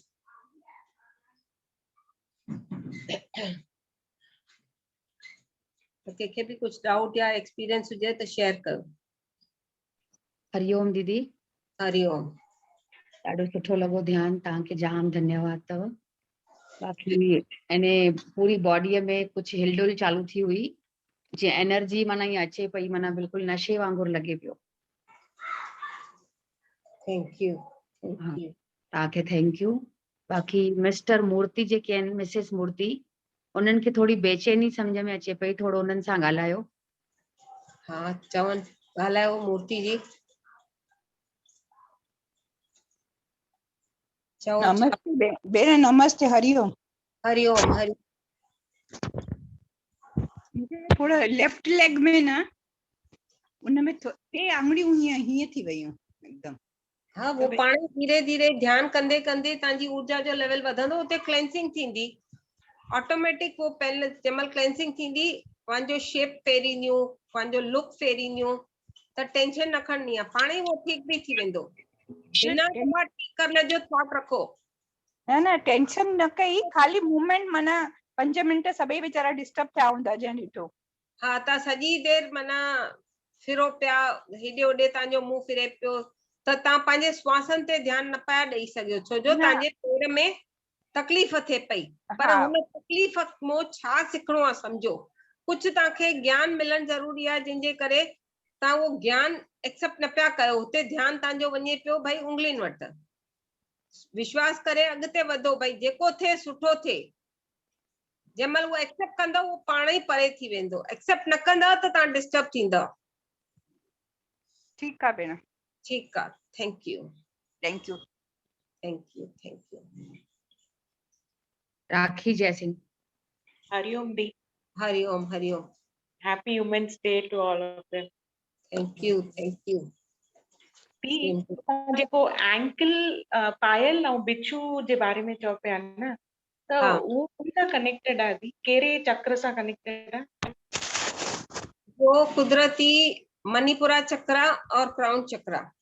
Crown चक्र। और पेर में जेके चक्रास हुते असांखे घणा ई, सॼे बॉडी में घणा ई चक्र आहिनि। 7 खाली 3 चक्र आहिनि, तंहिंमें हुते भी जेके नंढा नंढा चक्र आहिनि हुननि सां कनेक्टेड आहे। बिछिया अॼुकल्ह ॿार नथा पाइनि न दी, नथा पायूं, ॿारनि जो दोष छो, असां ई नथा पायूं त नंढा छा पाईंदा। खाली हिकु वॾो पातो से माना वॾी ॻाल्हि आहे, कोई दिमाग़ हलियो भाई दिलि थी त, पर उहो ज्ञान कोन्हे। हाणे ज्ञान आहे, पायूं था। ॿियो सोन चऊं था जीअं महांगो आहे, उहो भी महांगो आहे, त उहो भी सोचणो थो पए। वधीक भले न पायो, थोरो पायो, that's all. Because physical body जे रूप में असां फीमेल आहियूं। हाँ, बस उनजे करे। बाक़ी आत्मा खे न मणियो खपे, न मुंडी खपे, न कलर, न सूंहं, न कुछ। आत्मा जे लेवल खे कुछ भी न खपे, उनखे खाधो भी न खपे। फिजिकल लेवल ते असां फीमेल आहियूं, उनजो इम्पोर्टेंस हिन ॾींहं जे करे छा आहे, और मणियुनि सां हुनजी कीअं कनेक्शन आहे, ख़ासि करके गोल्ड ऑर्नामेंट्स ते, बिकॉज गोल्ड एनर्जी आहे। ॾिसो ॿिया बि मेटल्स आहिनि, उहे ओतिरा स्ट्रॉन्ग न आहिनि जेतिरो गोल्ड आहे, त उहो हुते चक्रास ते टच थींदा आहिनि त उहे चक्रास एक्टिवेट थींदा आहिनि, और हुननि में जेको मॉलिक्यूल्स और केमिकल रिएक्शन थींदो आहे उहो असांजे बॉडी में हिकु लेवल ते क्लेंसिंग थी अॻिते वधंदा आहियूं असां, बैक्टीरिया निकिरंदो आहे, वायरस निकिरंदो आहे। और दी तव्हां रिंग जे बारे में, फिंगर रिंग जे बारे में, इट इज हाँ, कनेक्टेड चक्रास उते बि चक्रास आहिनि, पर सभु असां कनेक्टेड न आहिनि न। ॾिसो हाणे फिंगर्स जे जेके माना आहिनि, हिते घटि में घटि 8-10 चक्रास हूंदा नंढा नंढा, उहे जेके असांखे बि ख़बर न आहिनि, हिन पॉइंट्स ते थींदा अथव ख़ासि करके। तॾहिं उहो एक्यूप्रेशर पॉइंट्स हूंदा आहिनि न दी। हा, त ॾिसो जेको योगा कंदा आहिनि न एक्यूप्रेशर कंदा आहिनि, हाणे हिकिड़ो छा एक्यूप्रेशर वाला पंच उहो हुरबो रखंदा आहिनि, कंदा आहिनि न, पर असां हुरबो रखण बिना या कुझु बि रखण बिना जंहिं महिल असां ऑर्नामेंट्स बि पाईंदा आहियूं, ऑर्नामेंट्स खाली दुनिया खे ॾेखारण वास्ते, पर फिजिकली आत्मा खे स्पिरिचुअली आत्मा खे ऑर्नामेंट्स बि न खपनि, उहे चक्रास बि एक्टिवेट थींदा आहिनि। छा असां हिते रिंग्स पाईंदा आहियूं टिप्स ते, कुझु न पाईंदा आहियूं, पर एक्टिवेट थींदा आहिनि न। हेॾा ध्यानी ॾिठा अथव, छा हो कुझु पातो अथऊं? हिकु अगरि सीरियसली स्ट्रिक्ट हूंदो न, उहो न पाईंदो, इहो असांजे मन जी आहे, भई असां इहो पाईंदासीं त इहो एक्टिवेट थींदो, इहो मंत्र चवंदासीं त एक्टिवेट थींदो, न। जंहिं महिल चुप हूंदो, असांजे बॉडी में जेकी केमिकल रिएक्शन थींदी, न्यूट्रॉन्स, प्रोटॉन्स, इलेक्ट्रॉन्स जब थींदा, ऑटोमेटिक हुननि खे प्रेशर एनर्जी जो थींदो, उहे एक्टिवेट थींदा और असांजे बॉडी मां डिटॉक्सिन्स निकिरंदा। पोइ असांखे योगा वोगा जो बि ज़रूरत न आहे, पर हाणे कहिड़ा योगा जे लेवल ते आहिनि, कहिड़ा एक्यूप्रेशर जे लेवल ते आहिनि, त असां उन्हनि खे मना नथा करे सघूं। सभ जी जर्नी पंहिंजी आहे, त हर हिकु फिजिकल ब्रेन जी जर्नी मनुष्य जी पंहिंजी आहे, असां कंहिंखे फोर्स न करिणो आहे, पर ज्ञान जे लेवल ते, स्पिरिचुअल लेवल ते आत्मा खे कुझु न खपे, पाण ई एक्टिवेट थींदी आहे। फिजिकल बॉडी खे उहो पंहिंजी आत्मा पंहिंजी कनेक्ट कंदी आहे, पाण ई छा चवंदा आहियूं, पंहिंजी आत्मा सां कनेक्ट थियो। फिजिकल बॉडी न खपे, फिजिकल बॉडी जो हिते वैल्यू न, वो 5 तत्वनि में मिली करे बाहि जे रूप में खलास थी वञे, बट पंहिंजी आत्मा सां कनेक्ट थियणो आहे। फिजिकल बॉडी हिकिड़ो शरीर आहे, ढांचो आहे, जंहिंसां कनेक्टेड आहियूं, बस ज्ञान वठण जे करे आहियूं, एक्सपीरियंस करण जे करे आहियूं। मतलब असां स्पिरिचुअल लेवल में आऊं त मतलब असां कोई भी ऑर्नामेंट्स पाऊं न पाऊं, it doesn't make any difference.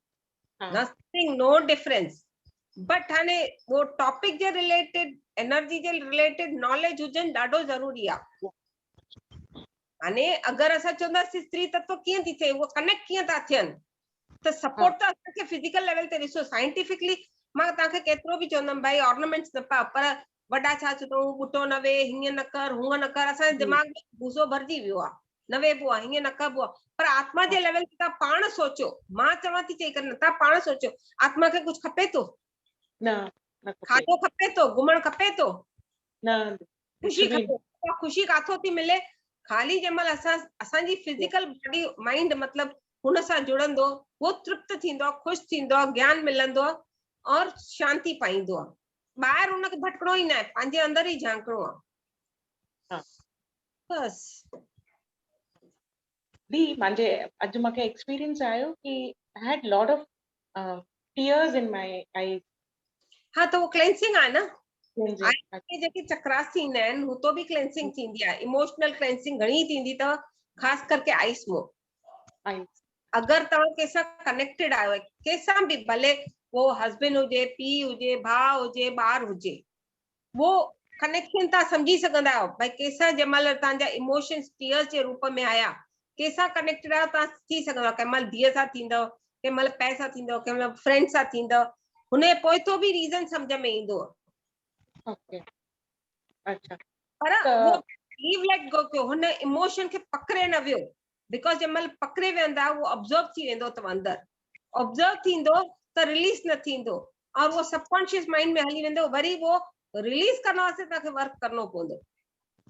हाणे मूंखे रीज़न ख़बर आहे, दैट्स इट, विद दैट भुली वञनि। allow it to go. हल लिखो Allow- बाबू तो जेको भी हुजे इमोशंस में न पवणो आहे। Thank you so much. Thank U. अच्छा उहे टेयर्स जेके हूंदा ना उन थधा हूंदा आहिनि कोसा न हूंदा आहिनि। थधा भी थींदा आहिनि थोड़ा हल्का गरम भी थींदा आहिनि पंहिंजे पंहिंजे हा एनर्जी लेवल ते थींदा आहिनि। हा त उन्हनि में गर्मी घटि न हूंदी आहे एतिरी। हा पर मां महसूस कया। त उन टीयर्स जे रिलेटेड भी माण्हू इमोशंस में पवंदा अथव। मूंखे टीयर्स अची विया मूंखे टीयर्स अची विया भले न न रीज़न न रिलीज करण न ईंदो न।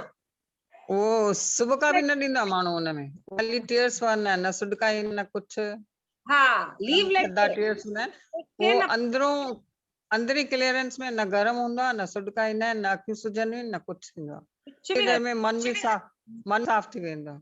हाँ बस हाणे लाइट थी फील करा। हाँ बस हाँ बस बस। Thank you. थैंक ॿियो यू। कुछ डाउट या एक्सपीरियंस आहे त पुछो। पमनानी पमनानी अमनानी चओ।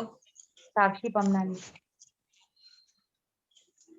हैंड रेस करण जी पाण आदत रखो पंहिंजे वास्ते सुठो अथव। जेको कंदव तव्हां पंहिंजे वास्ते कंदव मुंहिंजे वास्ते कोई नथो करे मां पंहिंजो कमु पाण ई कंदमि त सभई पंहिंजा पंहिंजा कम पंहिंजी ग्रोथ जे करे पाण कयो।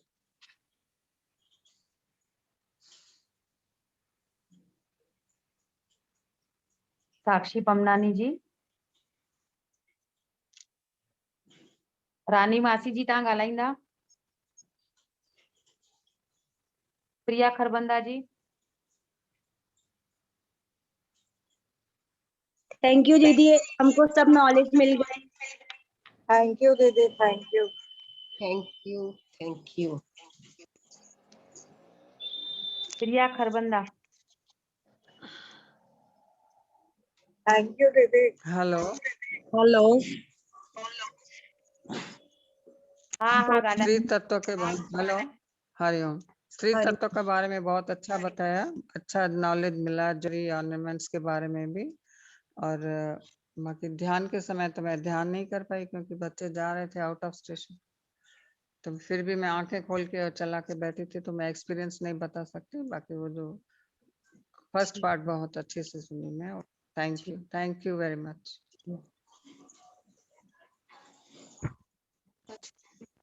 एग्जाम्स खत्म थिया न ॿार विया पेके नुंहुं वई पेके। 1 2 3 4 हाणे 4 वगे जो टाइम है। ठीकु आहे जी रिकॉर्डिंग बंद करे छॾियो। ओके बंदि थी कयां। कंचन दीदी कंचन हा काकवानी। हा थैंक यू नीना दीदी ॾाढो सुठो ध्यानु थियो।